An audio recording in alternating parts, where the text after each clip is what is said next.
கேளீர் நேர்களுக்கு வணக்கம். ஈழ விடுதலை போராட்டத்தின் ஆதரவாளராகவும் சர்வதேச ரீதியில் மிகவும் அறியப்பட்ட மனித உரிமை செயற்பாட்டாளராகவும் இருந்த விராஜ் மெண்டிஸ் அவர்கள் காலமாகிவிட்டார். ஈழ விடுதலைக்காகவும் ஈழ விடுதலையின் போராட்டத்தின் இறுதி கட்டத்தில் நடந்த இனப்படுகொலைகளை சர்வதேச அளவில் அம்பலப்படுத்துவதிலும் அவரது பணி அளப்பரியது. அவரோடு இணைந்து பணிபுரிந்த தமிழ்நெட் நிறுவன ஆசிரியர் ஜெயா அவர்கள் எங்களுடன் இணைந்திருக்கின்றார். வணக்கம் ஜெயா. வணக்கம். ஈழ விடுதலை போராட்டத்தின் உற்ற நண்பன் ஒருவரை இழந்திருக்கின்றோம். சர்வதேச ரீதியில் அவர் அமைத்த தீர்ப்பாயங்கள் ஊடாக ஈழ விடுதலை போராட்டத்தின் இறுதி கட்டத்தில் சர்வதேச நியமங்களை சற்றும் மதிக்காத சிங்களம் புரிந்த கோர படுகொலைகளை, சர்வதேச யுத்த நியமங்களை மீறி சரணடைந்தோரை துன்புறுத்தியதை, படுகொலை செய்ததை அம்பலப்படுத்தியதில் பெரும்பங்காற்றியவரும் அதற்காக பல இன்னல்களை எதிர்கொண்டவருமான ஒரு சகோதர மொழி பேசும் ஒரு தோழரை, ஒரு தேசப்பற்றாளரை இழந்திருக்கின்றோம். அவரை பற்றி, அவரது பணிகளை பற்றி பேசுவதற்காக உங்களை அழைத்திருக்கின்றோம். அவரோடு நீங்கள் பழகிய ஆரம்ப நாட்களிலிருந்து அவரது வாழும் பணியும் பற்றி கொஞ்சம் விளக்கமாக எங்களுக்காக சொல்லுங்கள். முதற்கண் தோழர் விராஜ் அவர்களுக்கு வீர வணக்கத்தை செலுத்திக் கொண்டு அவருடைய பணியின் ஆழத்தை பற்றிய எனக்கு தெரிந்த விளக்கத்தை சுருக்கமாக சொல்லுகிறேன். மேலோட்டமாக சொல்வதானால் அவருடைய இடம், எங்களுடைய விடுதலை போராட்ட வரலாற்றிலே அவருக்கு என்ன இடம் இருக்கிறது என்பதை பற்றி ஒரு கருத்தை நான் முதல் சொல்லிவிட்டு, திலீபனைப் போல, அன்னை பூபதியைப் போல, மாமனிதர் சிவராமைப் போல விராஜை நாங்கள் அதே வரிசையில் வைத்து பார்க்கக்கூடியதாக இருக்கிறது. அதனாலே தான் வீர வணக்கம் என்று நான் சொன்னேன். அவர் ஒரு விடுதலை போராளி. அவர் விடுதலை போராளிக்குரிய சகல அம்சங்களையும் கொண்டிருந்த ஒரு மனிதனாகவே வாழ்ந்தார். அந்த வகையிலே அவருடைய வரலாறு என்பது பலருக்கும் தெரியாது. அந்த வரலாறு படிக்கப்பட வேண்டிய வரலாறாக மாற வேண்டும். புலம்பெயரிலிருந்து தாயகம் வரை இருக்கின்ற அடுத்த தலைமுறை ஈழத்தமிழர்கள் படிக்கின்ற வரலாறாக அது வர வேண்டும். பாடசாலை புத்தகங்களிலே கூட அது வர வேண்டும். எப்படி அன்னை பூதியை பற்றி, திலீபனை பற்றி படிக்கிறார்களோ அதே போல சிவராமை பற்றியும் விராஜ் மெண்டிஸ் அவர்களை பற்றியும் படிக்கின்ற சூழல் வர வேண்டும் என்பதை நான் முதலிலே என்னுடைய கருத்தாக முன்வைத்துக் கொண்டு, அவருடைய வாழ்க்கை என்பது, அவர் 17 வயதிலே 1973 அளவில் என்று நினைக்கின்றேன், பிரித்தானியாவுக்கு படிப்பதற்காக, நாங்கள் எப்படி இங்கே வந்தோமோ அப்படி படிப்பதற்காக அவரும் வந்திருக்கிறார். வந்த ஒரு சில காலங்களிலேயே அவர் இந்த உலக விடுதலை போராட்டங்களிலான் ஈர்க்கப்பட்டார். மிக முக்கியமாக ஐரிஷ் போராட்டம், மற்றது தென்னாப்பிரிக்காவிலே நடந்து கொண்டிருந்த விடயம், போராட்டம், கோத்தா அரசுக்கு எதிரான, நிறவரிக்கு எதிரான போராட்டம், அதே போல தமிழீழ விடுதலை போராட்டம். அவர் சிங்களவராக இருந்தும் இளைஞனாக வந்து அவர் தமிழீழ விடுதலை போராட்டம் இவற்றிலெல்லாம் ஈர்ப்பு கொண்டு உள்ளூர் மக்கள், பிரித்தானியாவில் வாழ்ந்த பகுதியிலே நடந்த அநீதிகளுக்கு எதிராக கூட அவர் போராடி இருக்கிறார். மாணவனாக இருந்த பொழுது இவர் இந்த போராட்டங்களிலே முன்னிலைப்படுத்தி கொண்டு போனதுனாலே இவரால் கல்வியை சரியாக தொடர முடியாமல் போய்விட்டது. மாணவனாகத்தான் இவர் வந்தார். ஆகவே அவருக்குரிய அந்த அந்த அந்த வதிவிட உரிமையை அவர் இழந்து விட்டார்.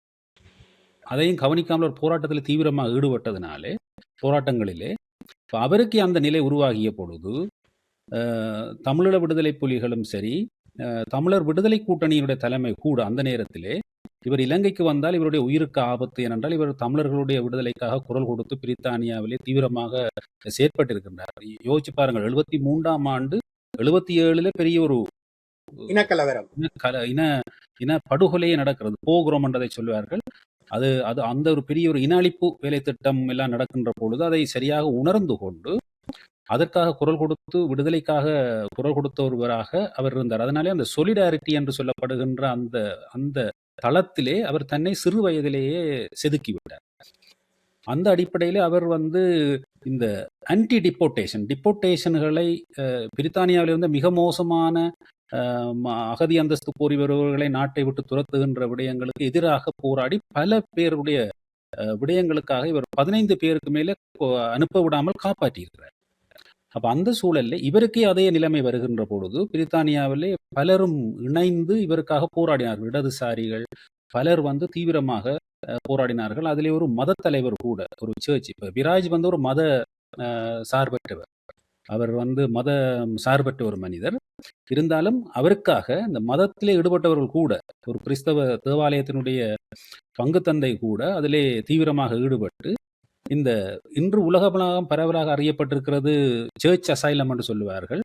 இந்த விடயம் பிரித்தானியாவிலே தான் முதல் விராஜினுடைய போராட்டத்திலே தான் நடந்திருக்கிறது. இது நடந்த காலப்பகுதி கிட்டத்தட்ட 88, 89 என்று நினைக்கின்றேன். ஆமாம், அவர் 11 வருடங்களாக வாழ்ந்ததன் பின் அவருக்கு விசா ரத்து செய்யப்பட்டு மிகப்பெரிய ஒரு போராக அது வெடிச்சது. பிரித்தானியாவிலே தேசிய அளவிலேயே அவருடைய போராட்டம் இன்றைக்கும் நான் நினைக்கின்றேன் மெண்டிஸ் பிளாஸோ, மெண்டிஸ் பிளேஸ் அல்லது மெண்டிஸ் ஸ்கொயர் என்று சொல்லப்படுற ஒரு இடமே இருக்கிறது என்று நினைக்கிறேன். நீங்கள் இணையத்திலே போய் தேடினால் மெண்டிஸ் உடைய போராட்டங்கள் பிரித்தானியாவிலே எப்படி அதுக்கு அந்த போராட்டத்துக்கு அவர் பேர் வைத்திருந்தார்கள் நினைக்கிறேன், விராஜ் மெண்டிஸ் டிஃபென்ஸ் கேம்பெயின், விஎம்டிசி என்று சொல்லி மான்செஸ்டர் என்ற இடத்துல இருந்து ஒரு சர்ச்சிலே தான் இதெல்லாம் நடந்தது. அப்ப இப்படியான அந்த தேவாலயத்தில் அவர் 2 வருடங்கள் தஞ்சம் கோரியிருந்தார். இத்தனைக்கும் அவருடைய துணைவியார் பிரிட்டனை பூர்வீகமாக கொண்டவர், பிரிட்டிஷ் குடியுரிமை பெற்றவர். இருந்தும் கூட பிரிட்டிஷ் அரசு அவரை வெளியேற்றுவதில் மிக தீவிரமாக இருந்தது. ஆமாம், உண்மையில் அவர் முதல் ஒரு திருமணம் செய்திருந்தார். அந்த திருமணத்தினாலே அவர் அந்த போராட்டங்களில் இவர் அதிகமாக ஈடுபட்டதினாலே அந்த பெண் வந்து போராட்டங்களில் ஈடுபட்ட ஒருவர் அல்ல. அதனாலே அவருடைய விவாகம் சரியாக போகவில்லை. அதற்கு பின்பு அவர் 84ஆம் ஆண்டுகளிலே சந்தித்த ஒரு பிரித்தானியாவில் இருந்த பெண், இவர் இலங்கைக்கு திருப்பி அனுப்பப்பட்டவன். இலங்கைக்கு சென்று அவரை திருமணம் செய்து தன்னுடைய பிரித்தானிய பிரஜா உரிமையை ரத்து செய்து தான் ஜெர்மன் பிரஜையாக இன்று வாழ்ந்து கொண்டிருக்கிறார். அவர் இறுதி மூச்சு வரை அவர் பிரேமன் நகரில் வாழ்ந்து வந்தார். அவரோடு இந்த பிரித்தானிய பிரஜையாக முந்தி இருந்து பிரித்தானிய பிரஜையாக நான் இனிமேல் இருக்க மாட்டேன் என்று துறந்து இவருடைய வாழ்க்கையோட இலட்சிய பயணத்தோட பயணித்த ஒரு பெண்மணியாக அந்த கரண் அண்மையார் என்பவர் இருக்கின்றார் என்பது மிக முக்கியமான ஒரு விடயம், மனதை நெகிழ வைக்கின்ற ஒரு விடயம்.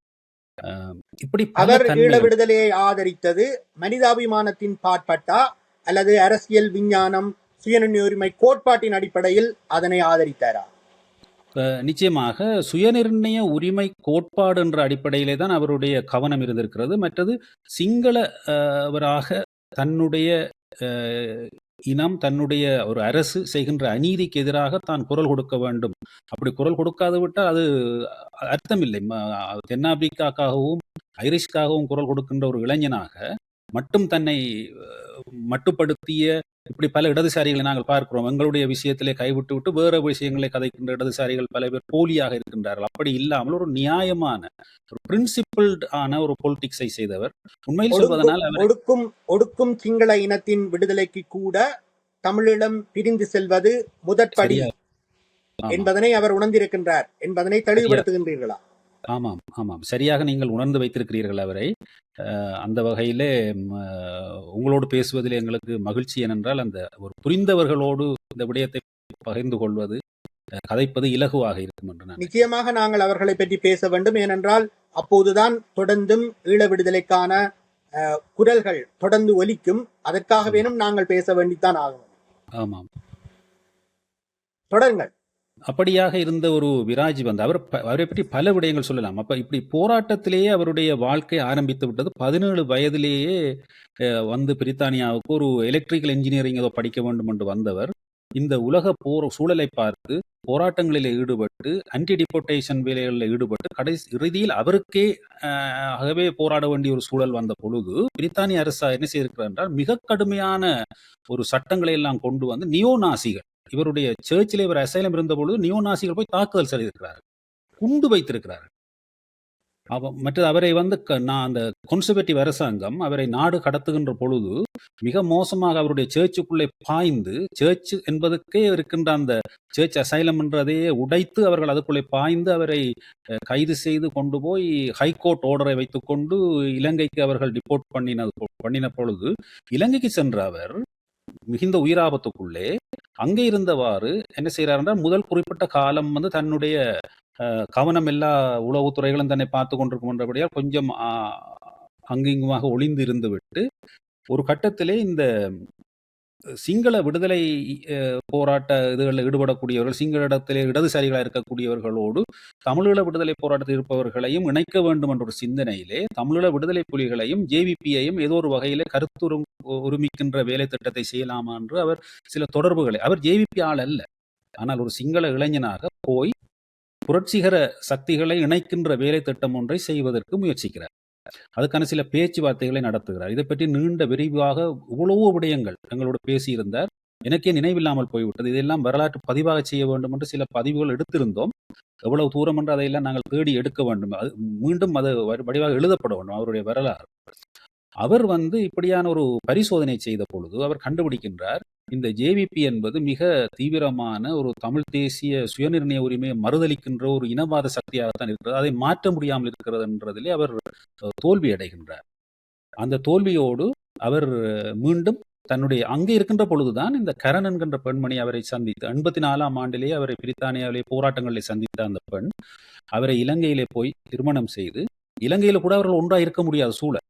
ஏனென்றால் அந்த கவனம் இவரை நோக்கி இருந்தபடியால் ஒளிந்தொளிந்து கொலை அச்சுறுத்தலுக்கு உள்ளாகிய சூழலை தான் மீண்டும் அவர் பிரேமனுக்கு வருகிறார். பிரேமன்ல அந்த காலத்திலே ஜெர்மனியிலே அந்த அந்த அகதி அந்தஸ்து கோருபவர்களை அங்கீகரிக்க வேண்டும் என்ற ஒரு சிந்தனை போக்கு இருந்தபடினாலே அங்கே வந்து அவர்கள் தங்களுடைய வேலைகளை ஆரம்பித்திருக்கிறார்கள். அதிலிருந்து அவர் மனித உரிமை என்ற அடிப்படையிலே அவர் நீண்ட காலமாக செயற்பட்டு கொண்டு வருகிறார். இதிலே லோரன்ஸ் திலகர் என்பவர் விடுதலை புலிகளுடைய வெளிநாட்டு பேச்சுவார்த்தைகளில் விடுதலை புலிகளை பிரதிநிதித்துவப்படுத்தியவர், பின்பு பிரான்ஸ் பொறுப்பாளராக இருந்தவர்.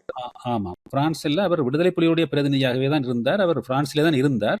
ஆனால் ஐக்கிய ராச்சியத்திலே விடுதலை புலிகளுடைய தலைமைச் செயலகம், அதாவது வெளிநாட்டுக்குரிய இன்டர்நேஷனல் செக்ரட்டேரியட் என்று சொல்வார், சர்வதேச செயலகம் இருந்த பொழுது, அப்போ தடையெல்லாம் இல்லாத காலம், இவர் வந்து திலகர் பிரான்சில் இருந்து செயற்பட்டு கொண்டிருந்தார்.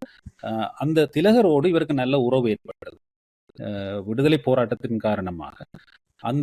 அந்த விடயத்தை திலகரும் நன்றாக விளங்கிக் கொண்டு இவரை அரவணைத்து இவரோடு நிறைய வேலைகளை ஆரம்பித்திருக்கிறார்கள். எல்லாவற்றிலும் முக்கியமான விடயம் என்னவென்றால், விராஜ் என்பவர் ஒரு சுயாதீனமான மனிதர். அவர் சுயாதீனமாகத்தான் முடிவுகளை எடுப்பார். ஒரு நாளும் ஒரு வேறு இதழுக்கு கட்டுப்பட்டு செயற்படுகின்ற ஒருவர் அல்ல. அப்படி சுயாதீனமாக இருந்தபடியால் அவர் வந்து தன்னுடைய அடித்தளத்தை தெளிவாக போட்டுக்கொண்டு தொடர்ச்சியாக ஒரு கொள்கை அடிப்படையில், பிரின்சிபிள்டு பொலிட்டிக்ஸ் என்று சொல்வோம் அல்லவா, ஒரு கொள்கை சார் அரசியலை, விடுதலை அரசியலை அவர் முன்னெடுத்தார். அவரை உண்மையாக வந்து ஒரு ஸ்டாம்ப் பண்ணி இவர்தான் என்று சொல்ல முடியாத அளவுக்கு அவர் இடதுசாரியாக இருந்தாலும் அவரை வந்து இடதுசாரி தான், ஒரு ரடிக்கல் அப்படி என்றெல்லாம் போடுகின்ற அளவுக்கு அல்ல. அவர் வந்து மிகவும் ஒரு குழந்தை மனதுள்ள ஒரு மனிதர். வயது குறைந்தவர்களோடு கூட விளக்கமாக ஒரு விடயத்தை சொல்லக்கூடிய ஆற்றல், இந்த பெடகோகி என்று சொல்வார்கள் அல்லவா, அந்த மாதிரியான திறமையெல்லாம் அவரிடம் அபூர்வமான திறமைகள் இருந்தது. அவருடைய அரசியல் நோக்கமானது இலங்கையில் ஒரு ஜனநாயக அரசை, சுயநிர்ணய உரிமையை அங்கீகரிக்கும் ஒரு அரசை உருவாக்குவது என்று சுருக்கமாக சொல்லிவிட முடியுமா? ஆமாம், நிச்சயமாக. அதாவது ஒரு விடுதலை போராட்டத்தின் ஊடாக இலங்கையிலே ஒரு மாற்றம் வந்தால் அது சிங்கள மக்களுக்கும் பலம் சேர்க்கின்ற ஒரு விடயமாக அவர் பார்த்தார். அதாவது ஒரு முற்போக்கு மாற்றம் ஒன்று எப்போது சிங்கள இன அரசிலிருந்தும் சிங்கள சமூகத்திலிருந்தும் இனவாத சிந்தனை, அடக்குமுறை சிந்தனை ஒழிக்கப்படுகிறதோ அதற்கு பின் தான் சிங்கள சமூகம் கூட ஒரு முற்போக்கான சமூகமாக உலகத்தில் முன்னேறக்கூடிய வாய்ப்பு இருக்கிறது என்ற சிந்தனையோடு அவர் வந்து இந்த மாதிரியான வேலைகளை செய்து கொண்டிருந்தார். இதிலே அவர் ஈர்க்கப்பட்டு தமிழர்களை விட கூடுதலாக எங்களுடைய விடுதலை போராட்ட தத்துவ அடிப்படைகளை சரியாக புரிந்தவராக, அதன்பால் ஈர்க்கப்பட்டவராக செயற்பட்டதினாலே இவர் போட்ட அடித்தளங்கள், அந்தந்த நேரங்களில் இவர் போட்டுக்கொண்டு வந்த அடித்தளங்கள் தான் 2009க்கு பின்னர் தான் உண்மையான விராஜினுடைய பங்களிப்பினுடைய பரிமாணம் என்பது பெரிய பெரிய பரிமாணம். பலர் புரியாத அளவு பெரிய வேலைகளை அவர் செய்திருக்கிறார். அந்த வேலைகளுக்கான அடித்தளங்களை அவர் பயணித்து வந்த பாதையிலே போட்டு வந்திருக்கிறார். முக்கியமாக சொல்ல போனால் ஒரு சில சிங்கள நண்பர்கள் அவர் சேர்த்து கொண்டார். ஜேவிபியில இருந்து, ஜேவிபியினுடைய இனவாத தன்மையாலே அந்த ஜேவிபியில இருந்து பிரிந்து செயற்பட முயற்பட்ட ஊடகவியலாளர் இன்றைக்கு அறியப்பட்டிருக்கின்ற பாசன அபேவர்தன போன்றவர்கள் எல்லாம் ஒரு யாரிடம் புலம்பெயர்ந்து இருக்கின்ற ஒரு சூழலில் இருந்த இந்த விராஜ் மெண்டிஸ் என்றவரிடம் தான் ஈர்ப்பு படுகின்றார்கள். அவரோடு தான் இணைந்து அப்ப இவர் ஒரு காந்தம் போல அவர்களை இணைத்துக் கொள்கிறார். அதே போல பேராசிரியர் ஜூட்லாலை பற்றி சொல்வதென்றால் அவர் விடுதலை இறையியல் என்று சொல்லப்படுகின்ற லிபரேஷன் தியோலஜி என்று சொல்வார்கள், ஜேசுயிட்ஸ் அப்படியான ஒரு அடிப்படையிலே இருந்து வன்னியிலே தமிழ் மக்கள் மத்தியிலே தமிழ் மொழியை நன்கு கற்றறிந்து ஒரு மத ரீதியாக செயற்பட்டு கொண்டிருந்த ஒரு விடுதலை இறையியலை சேர்ந்தவர். சிங்கராயர் அடிகளார் போன்றவர்கள் எப்படி இந்த எங்களுடைய போராட்டத்திலே பங்கேற்றார்களோ, பங்களிப்பு செய்தார்களோ, அதே மாதிரியான ஒரு மனநிலையோடு வேலை செய்யக்கூடிய ஒரு சிங்கள தமிழ், அவர் சிங்கள என்று சொல்வதை விரும்புவதில்லை இவர்கள் எல்லாம், அப்படியான ஒரு அனுபவம் மிக்கவர்கள், ஆற்றல் மிக்கவர்கள். ஐரிஷ் விடுதலை போராட்டம் போல பல விடுதலை போராட்டங்கள், சொலிடாரிட்டி என்ற இதிலே வெளிநாட்டு துறையிலே அவர்கள் ஆழமாக வேலை செய்யக்கூடிய தன்மை உடையவர். அப்படியான ஒரு சில சிங்கள நண்பர்களா இருந்தால் கூட, அதான் நான் எழுதிய அந்த தமிழ்நெட்டில் எழுதிய செய்தியிலே போட்டிருந்தேன், மலை போல ஒரு சிலராக இருந்தாலும் மலை நிகர்த்த ஆற்றல் உள்ளவர்களாக இவருடைய ஒரு சில நண்பர்கள் இருந்தார். சிவராம் அதிலே ஒருவர், பாஷனா அதிலே ஒருவர், ஜூட்லால் போன்றவர்கள். அது இதை விட இன்னும் வேறு சில நண்பர்களும் இருக்கிறார்கள் அவரை சுற்றி, சிங்கள நண்பர்கள் வேறு சிலர். ஆனால் இவர் சிங்கள மொழியில் கதைக்க மாட்டார், அவர்களோடு கூட ஆங்கிலத்தில் தான் கதைப்பார். இவர் சிறு வயதிலேயே வந்து விட்டவர், சிங்களவராக தன்னை உணர்ந்து அவர் இருக்கவில்லை.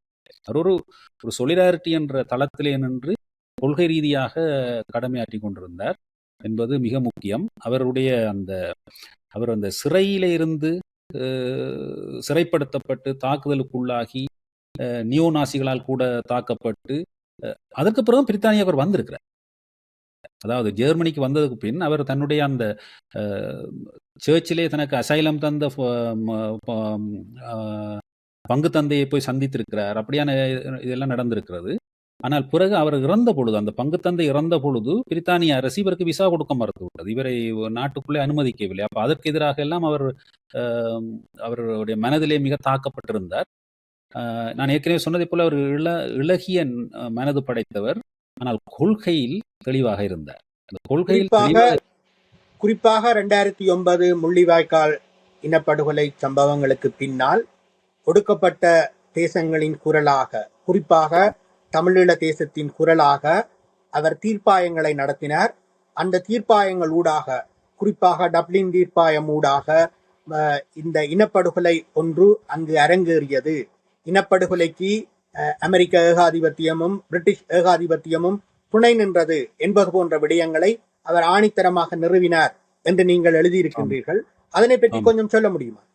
நிச்சயமாக. அது அந்த முதலாவது ஆழமாக பார்த்தீர்களா இருந்தால், இந்த வியட்நாம் போர் நடந்த பொழுது, அந்த வியட்நாம் போரிலே இழைக்கப்பட்ட கொடூரங்களை விசாரிப்பதற்காக உருவாக்கப்பட்ட மக்கள் தீர்ப்பாயம் என்பது ஒரு மாற்று நீதி தளம். அந்த மாற்று நீதி தளம் உலகத்திலே ஐநாவுக்கூடாக தமிழர்களுடைய விடுதலை போராட்டத்துக்கு நியாயம் கிடைப்பதற்கு இந்த வல்லாதிக்கங்கள் ஒருபோதும் இடமளிக்காது என்பதை முன்கூட்டியே உணர்ந்து கொண்டவராக முழுமையான தமிழ் மக்களும் 99% இந்த ஐநா பாதையிலே ஓடிக்கொண்டிருந்த பொழுது, இவர் அதை முன்கூட்டியே உணர்ந்தவராக மாற்று தளத்தை கட்டுவதிலே, மாற்று நீதி தளத்தை கட்டுவதிலே, அதுவும் குறிப்பாக பாருங்கள், ராஜபக்ச அரசு லத்தீன் அமெரிக்க நாடுகளிலே போய், இந்த லத்தீன் அமெரிக்க நாடுகள் தான் ஒரு விடுதலை போராட்ட விஷயங்களை விளங்கிக் கொள்ளக்கூடிய நாடுகள், அங்கே போய் இந்த விடுதலை புலிகளை கூட சிஐஏனுடைய ஆட்கள் என்ற மாதிரியான தவறான பிரச்சாரத்தை ஏற்படுத்தி இருந்தார்கள். அந்த பிரச்சாரங்களை எல்லாம் உடைத்து இயன்ற அளவு லத்தீன் அமெரிக்க பின்னணியை கொண்ட அந்த மக்கள் தீர்ப்பாயத்தை வைத்து, அந்த மக்கள் தீர்ப்பாயத்தினுள்ளே ஐநாவிலே முன்பு பணிபுரிந்தவர்கள் என்ற ஹை ப்ரோஃபைலான நீதி ஆளர்களை எல்லாம் இணைத்து, இதிலே பேராசிரியர் ஜூட்லால் போன்றவர்கள் பங்கேற்றி இருந்தார்கள். இதோட மிக முக்கியமான விடயம் இன்னொன்று, அந்த பாஷனா என்ற ஊடகவியலாளரை பற்றி சொல்லியிருந்தோம். அவர் சிவராமுடைய நண்பர், விராஜனுடைய நண்பர், இப்படியாக இருந்து பயணித்து வந்தவர். இன்று சேனல் 4 என்று அழியப்படுகின்ற அந்த வீடியோவை அவர்தான் எடுத்துக்கொண்டு அவர்தான் அதை இலங்கையிலிருந்தே வெளியிலே கொண்டு வர வேலையை செய்தவர். ஆரம்பத்திலே அவர்களுடைய அமைப்பின் பேரில் தான் அந்த வீடியோவை சொன்னார்கள். பிறகு அது சேனல் 4 வீடியோ ஒன்றே அது மாறிவிட்டது. அந்த ஃபுட்டேஜ் அது வெளியில கொண்டு வரப்பட்ட அப்படியான வேலைகள் எல்லாம் நடந்ததற்கான ஒரு காரணகர்த்தாவாக, ஒரு காந்தமாக, ஆனால் இதையெல்லாம் உரிமை கோராத மனிதனாக, ஒரு எளிமையான மனிதனாக, எந்த விதமான அவரை நீங்க பார்த்தீர்கள் என்றால் ஒரு ஒரு ஒரு ஒரு மிகவும் பரிதாபமான ஒரு வாழ்க்கை தான் அவர் வாழ்ந்து கொண்டிருந்தார் என்றால் அவர் முழு நேர செயற்பாட்டாளர். அவருடைய இதயம் என்பது அவரோடு ஒத்துழைக்கவில்லை. அவருடைய ஹார்ட் பிரச்சனை வந்து 2006ஆம் ஆண்டிலேயே அவருடைய ஹார்ட் வந்து 60% அப்படி 70 என்று குறைந்து விட்டது. அவருடைய செயற்பாடு ஹார்ட் அட்டாக் வந்ததுனால கோமாவிலே இருந்தார். அடிமட்ட மக்கள் இதில் மிக முக்கியமான விடயம் என்னவென்றால், இந்த அமைப்புகளை விடுங்கள். அடிமட்ட மக்கள், தமிழ் மக்கள் அவருடைய நடவடிக்கைகளை பார்த்து அவர்களை ஈர்ப்பு வைத்திருந்தார்கள். ஜெர்மனியிலே எல்லாம் அவரை அருகிலே இருப்பவர்கள். அப்போ அந்த 2006 காலத்திலே அவருக்கு ஹார்ட் அட்டாக் வந்த பொழுது அவர் கோமாவுக்கு போய்விட்டார். இவர் உயிர் தப்ப மாட்டார் என்ற சூழல் இருந்த பொழுது, இது தமிழீழத்திலே கூட அந்த எதிரொலி போகின்றது. தலைமைக்கு இந்த விடயங்கள் சொல்லப்பட்ட பொழுது அவர்கள் வந்து மிக முக்கிய அவருக்கு ஏதாவது நடந்துவிடக்கூடாது, நடந்துவிட்டால் அது எப்படியெல்லாம் நாங்கள் அவரை கௌரவப்படுத்த வேண்டும் என்று தலைவர் பிரபாகரனில் இருந்து அவருடைய கரிசனை இருந்ததென்றால் யோசித்து பாருங்கள், எவ்வளவு தூரம் இவருடைய பங்கினுடைய இது உணர்வு. ஆனால் சாதாரணமாக ஊடக பரப்புகளிலே வெளிப்பரப்புகளை பிரசித்தம் தேடாத ஒரு ஆளாக அவர் இருந்தபடியால் அவரை எவரும் கவனித்துக் கொள்வதில்லை. அடிமட்ட மக்கள் மத்தியிலே அவர் அவர் அறியப்பட்டிருந்தார். அதே போல தலைமையிடம் நல்ல தெளிவான ஒரு பார்வை இருந்தது அவரை பற்றி. 2009க்கு பின் அவர் செய்த பங்களிப்பு என்பது மிக மகத்தானது. அதை பற்றி நாங்கள் பேசுவதற்கு நேரம் போதாது. அவ்வளவு ஆழமான வேலைகள் இருக்கின்றன. இறுதியிலே கூட தன்னுடைய வாழ்க்கையினுடைய இறுதி கட்டத்திலே கூட அவர் வந்து இறுதி கட்டம் என்று எங்களுக்கு தெரியாது அவருக்குமே. ஏன்னா அவருக்கு 68 வயது தான். அவர் நாங்கள் நினைப்பது போதும் அவர் எப்படியும் மீண்டு வந்து விடுவார். உண்மையில் எனக்கெல்லாம் அவர் கோமாவில் இருக்கிறார் கடைசியில் என்பது தெரியாது. கோமாவில் இருக்கிறதை எங்களுக்கு சொல்லுகின்ற பொழுது மிகவும் கவலையாக இருந்தது. அதை வெளியிலேயும் யாரோடும் பேசவும் முடியாது நாங்கள்.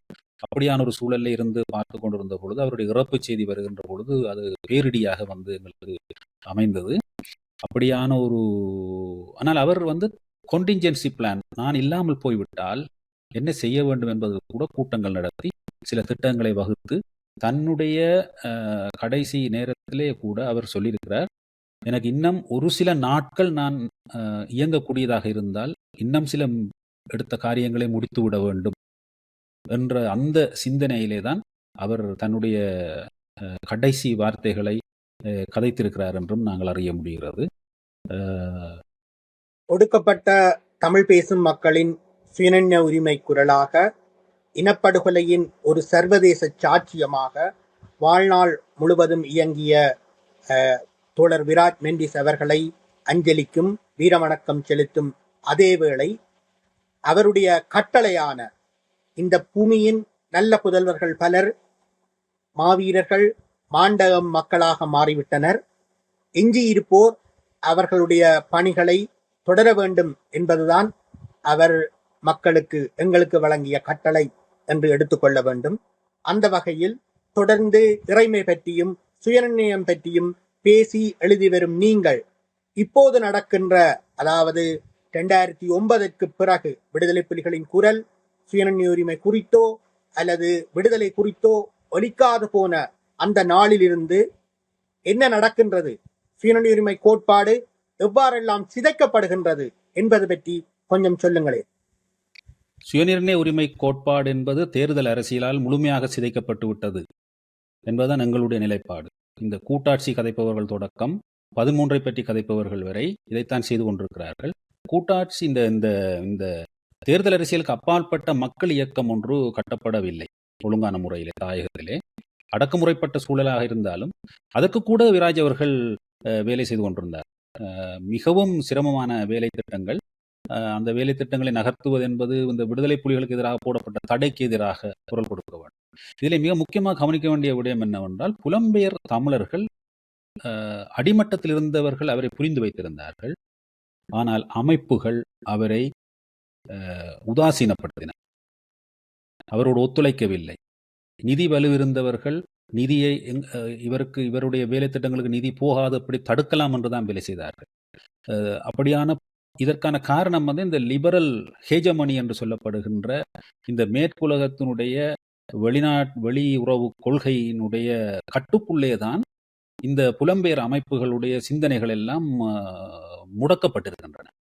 ஆகவே இவர்கள் எவருமே அதை தாண்டி விராஜோடைய பயணத்துக்கு ஒத்துழைப்பாக நிற்க வேண்டும் என்ற அந்த இடத்திலே எவருமே ஒத்துழைக்கவில்லை. அப்படி இருந்த பொழுதும் அவர் வந்து தீவிரமாக தன்னுடைய செயற்பாட்டிலே தளைக்காமல் அதை திட்டவட்டமாக செய்து கொண்டு போனார். இறுதியாக வந்து இந்தியாவிலே வட கிழக்கு வடகிழக்கு இந்தியாவிலே வந்து ஆதிவாசி குடிகள் சம்பந்தமான ஒரு கூட்டம் ஒன்று நடந்த பொழுது, அதற்கு யாரோடு பேசுவது பொருத்தம் என்று கேட்டிருந்த பொழுது என்னையும் அழைத்திருந்தார்கள். 2 மாதங்களுக்கு முன்னர் 2-3 மாதங்களுக்கு முன்னர். அப்பொழுது விராஜ் அவர்களை கேட்டபொழுது அவர் உடனேயே வந்து அந்த விடயங்களை பார்த்து அதிர்ந்து போனார். இவ்வளவு ஆதிவாசிகளுக்கு கொடுமை இந்தியாவிலே நடந்து கொண்டிருக்கிறது என்ற விடயங்களை பார்த்து அதிலே அவர் கதைத்தும் இருந்தார் அந்த கூட்டத்திலே. இப்படி வந்து எல்லா விடயங்களிலுமே அவர் தன்னை ஈடுபடுத்துவார். அது பல விடயங்கள் நாங்கள் பேசுகின்ற பொழுது கோட்பாட்டு ரீதியாக பல விடயங்களை பேசுவோம். அவர் தெளிவாக இருந்த விடயம், சுயநிர்ணய உரிமை என்பது முழுமையானது. முழுமையான சுயநிர்ணய உரிமையை அடிப்படையை தெளிவாக கொண்டு போக வேண்டும். இன அழிப்பு என்ற குற்றத்துக்கான நீதியை கோர வேண்டும்.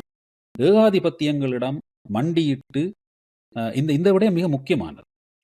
கவனித்து பாருங்கள், பிரித்தானியாவிலே அவர் 17 வயதிலே வந்து அவர் இந்த டிபோர்டேஷன்களுக்கு எதிராக வேலை செய்த பொழுதெல்லாம் அவர் வந்து அங்கே ஒரு வளமை இருந்ததாம். என்னென்றால், யாரையாவது திருப்பி அனுப்பப்படுவதென்றால் அந்த ஒரு உள்ளூர் அந்த அந்த அந்த பகுதிக்குரிய எம்பியை பிடித்து அவர்கள் ஊடாக ஒரு அப்பீலை போட்டு ஹோம் ஆஃபீஸோடு தொடர்பு கொண்டு இவரை ஒரு கெஞ்சி மண்டாடி இவரை அனுப்ப வேண்டாம், திருப்பி அனுப்ப வேண்டாம் என்ற அணுகுமுறை தான் அங்கே இருந்ததாம். அதை ஒரு அரசியல் போராட்டமாக எவரும் செய்ததில்லை. அதை வந்து இவர் தான் அதை உருவாக்கியிருக்கிறார் பிரித்தானியா. அப்படி அந்த பிரின்சிபல் பொலிட்டிக்ஸ் என்று சொல்லப்படுகின்ற ஒரு அரசியல் போராட்டமாக அதை செய்ய வேண்டும். அப்ப இந்த விடுதலை புலிகளுக்கு மேல் ஏற்படுத்தப்பட்ட தடையினாலே தான் இந்த போர் இப்படி இன அழிப்பு போராக கடைசியிலே முடிந்தது என்ற விடயத்துக்கு அநீதி என்பது இந்த தடையை போட்டதிலே இருக்கிறது. ஆகவே இப்ப பல அமைப்புகளை எடுத்து பார்த்தீங்கன்னா இவர்கள் சொல்லுவார்கள், இந்த தடையை வந்து எப்படியாவது எடுத்து விட்டா போதும், அதுக்கு நாங்கள் அப்பீல் பண்ணுவோம். இந்த அப்பீல் பண்ணி கெஞ்சி மண்டாடி அந்த பழையதான் அது தடையா சட்ட இருந்தாலும் ரீதியான போராட்டத்தை மட்டும் அவர்கள் பிரதிநிதித்துவப்படுத்துவார்கள். சட்ட மக்களை ரீதியாக திரட்டி போடாததை மறப்பார்கள். சட்ட ரீதியாக கூட அல்ல, சட்ட ரீதியாக கூட ஒரு போராட்டத்தை நடத்தலாம். அதை விராஜ் செய்திருக்கார் பல இடங்கள்ல. அதாவது அந்த அந்த கெஞ்சி மண்டாடி அது முந்தி பயங்கரவாதிகளா இருந்திருந்தாலும் பரவாயில்லை, நாங்கள் அதை சிலது ஒத்துக்கொள்கிறோம், இப்ப அங்க இல்ல, புலிகள் எல்லாம் இல்லாம போய் விட்டார்கள், அப்ப இனி அது தேவையில்லை, அது எடுத்துருங்கோன்று பிச்சை கேட்கிற மாதிரி போய் இந்த தடையை விலக்குகின்ற வேலை திட்டத்திலே தான் இந்த அமைப்புகள் எல்லாம் ஈடுபட்டு இருக்கு. ஆனால் விராஜ் என்ன சொல்வாருன்றா, இது தவறு, போட்ட தடை தவறு என்பதற்கான நீதி போராட்டமாக இதை மாற்ற வேண்டும். இதுதான் அந்த பிரின்சிபல் பொலிட்டிக்ஸ் என்றதுலேருந்து வர அவருடைய இந்த சிந்தனையிலிருந்து அது தெளிவாக இருந்தார். இதிலெல்லாம் புலம்பெயர் பலர் ஒத்துப்போகவில்லை. எவ்வளவுதான் எடுத்து சொன்ன பொழுதும் ஒத்துப்போகவில்லை. அதனாலே அவர் நினைத்த விடயங்களை வேகமாக எவ்வளவு விடயங்களை செய்திருக்கலாம், ஆனால் அடித்தளத்தை ஒழுங்காக போட்டிருக்கிறார். அதான் நாங்கள் எழுதின அந்த அஞ்சலி இதிலே எழுதியிருந்தேன். அதாவது அவருக்கு வயது 56ஆம் ஆண்டு பிறந்தவர், அவருக்கு வயது 68. இந்த 68 வருடம் என்பது இன அழிப்பு இலங்கையில் நடைபெற்ற இனப்படுகொலை ஆரம்பித்ததிலிருந்து 68 வருடங்கள் ஆகியிருக்கிறது. 56ஆம் ஆண்டு முதல் கொலைகள், அவர்கள் இன அழிப்பு கொலைகளாக செய்யப்பட்ட காலத்திலே இருந்து தன்னுடைய வாழ்காலத்திலேயே ஒரு உலக மாற்றுத்தளத்திலே இது இன அழிப்புத்தான் என்ற வரையறையை தெளிவாக நீதி தீர்ப்பாக கொண்டு வருகின்ற ஒரு விடயத்தை மாற்று நீதித்தளத்திலே அவர் சாதித்து முடித்திருக்கிறார். இது பெரிய விடயம். இதற்கு அடுத்ததாக இந்த ஏகாதிபத்தியங்கள் தான் இந்த அழிவுக்கு காரணமாக இருந்தன என்பதற்கான தீர்ப்பு வேலைகளையும் செய்திருந்தார். அடுத்தடுத்த கட்டங்களிலே வந்து இந்த போராட்டத்தினுடைய அடுத்த கட்ட எதிர்ப்பு இயக்கம், எதிர்ப்பு ஆற்றல், அதாவது ரெசிஸ்டன்ஸ் என்று சொல்வார்கள். அந்த ரெசிஸ்டன்ஸ் இல்லாமல் இந்த போராட்டம் என்பது அடுத்த கட்டத்துக்கு போக முடியாது. ஆகவே அந்த ரெசிஸ்டன்ஸை எப்படி கொண்டு வருவது என்பதிலே தீவிரமாக சிந்தித்து அதற்கான வேலை திட்டங்களை எல்லாம், இவ்வளவு துன்பங்களுக்குள்ளே இவருக்கு உள்ளுக்கிருந்து ஏற்படுத்தப்பட்ட துன்பங்கள் அதிகம், எதிரிகளால் ஏற்படுத்தப்பட்டதை விட. எதிரிகளால் பல துன்பங்கள் ஏற்படுத்தப்பட்டிருக்கிறது, அது வேறு கதை. அவருடைய அலுவலகம் கூட ஒரு முறை உடைத்து அவருடைய கணனிகள் எல்லாம் திருடப்பட்டிருக்கிறது பிரேமனிலே. பல விடயங்கள் அவர்கள் வெளியிலே சொல்வதில்லை. இவரிடமிருந்த திறமை என்னவென்றால், இவர் வந்து அந்த எலக்ட்ரானிக் டெக்னாலஜி இருக்குதானே, இப்போ இந்த கம்ப்யூட்டர் டெக்னாலஜி, இன்டர்நெட், இப்படியான எல்லா விடயங்களும், இப்போ நாங்கள் என்ன மாதிரி இந்த விடயங்களெல்லாம் நான் அவரோட சம்பாதித்திருக்கேன். எப்படி உங்களுடைய பாதுகாப்பு, தகவல்களை எப்படி பாதுகாப்பாக வைத்திருக்கிறீர்கள், இப்படி எல்லா விடயங்கள்லையுமே அவருக்கு ஒரு திறமை இருந்தது. இதை அந்த டெக்னாலஜி தெரியும். இப்போ எனக்கெல்லாம் டெக்னாலஜி தெரியும், ஆனால் அவருக்கு டெக்னாலஜி தெரியாமலே அவர் அதை கிரகித்து அதற்குரிய வேலைகளை கொண்டு போவார். அது அவருடைய திறமையாக இருந்தது. இப்படி அவரை பற்றி நிறைய பேசலாம். அப்படியான ஒரு மகத்துவமான மனிதர் வந்து 2009க்கு பிறகு ஒரு தூண் போல இருந்து செயற்பட்டவர். இந்த தூணினுடைய செயற்பாட்டை இனியாவது சரியாக புரிந்து அதை முன்னெடுத்து செல்ல தமிழ் சமூகம் முன்வர வேண்டும். குறிப்பாக புலம்பெயர் சமூகம் முன்வர வேண்டும். இனப்படுகொலையின் சாட்சியாகவும் தமிழீழ விடுதலையின் மக்களின் நண்பனாகவும் இருந்த விராஜ் மண்டிஸ் அவர்களை அஞ்சலிக்கும் வீரவணக்கம் செய்யும் இந்நொடிகளில் எங்களோடு இணைந்து கொண்ட உங்களுக்கு எங்களுடைய அன்பும் நன்றிகளும். தொடர்ந்தும் இது போன்ற நிகழ்ச்சிகளில் சந்திப்போம். வணக்கம். வணக்கம். நன்றி. இந்த வாய்ப்பு தந்ததற்கு நன்றி.